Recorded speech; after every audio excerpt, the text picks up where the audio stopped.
بسم الله الرحمن الرحيم. الحمد لله رب العالمين، الرحمن الرحيم، مالك يوم الدين، إياك نعبد وإياك نستعين، وصلى الله وسلم وبارك على عبده ورسوله نبينا محمد وعلى آله وصحبه أجمعين، أما بعد.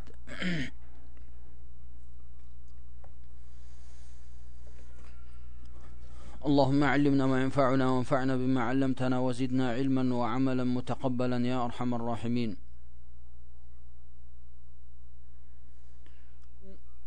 Bugünkü sabağımızda inşallah Al-Usulü Thalatha 3 negiz degen kitaptan bastaymiz.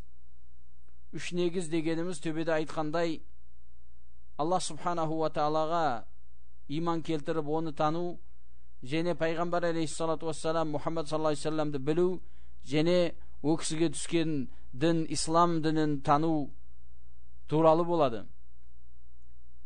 Bol 3 negiz келешекте шарықтаймыз оны. Ол дүние ахиретте адамның бақыттылығына себеп болатын нәрсе. Осы дүниеде адам жақсылықта, дүниеви мәселесінде, киімінде, жеуінде, ішуінде, тұруында жақсылықта болсын, немесе қиыншылықта болсын, о менен көп айырма жоқ. Ол қандай бір дүние мәселесінде бір кеңдікте болса да, осы мәселелерді білмей, өмірінде жасап және өлетін болса, ол сыртқы көрінісінен адамдардың көзінде бақытты болса да, ол негіз бақытсыз адам. Оның терісінде дүниесінің жағдайы жақсы болмаса, бірақ ол осы негіздерді өмірінде істетіп, соған иман келтіріп амалда болған болса, сол адам бақытты. Бірақ дүниенің жақсылығы да оған болып, соменен осындай діннің мәселелерін біліп болатын болса, онда нөр үстіне нөр, жақсылықтың үстіне жақсылық болады.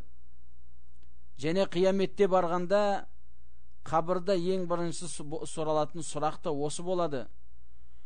Оның келешектегі мәңгілікте болатын жақсылығы немесе мәңгілікте болатын жамандығын айырып беретін мәселелер осылар. Осы негіздерді осы дүниеде амал қылып, осы нәрсеге егер иман келтіруменен дүниеден өтетін болса, алхамдулилlah, ол дүние ақиреттің жақсылығында болады. Сол үшін біз осы мәселелерді Мұхаммед ибн Абдул-Вахаб рахимахуллах жазған 3 негіз және оның дәлелдері деген кітаптан оқып білеміз.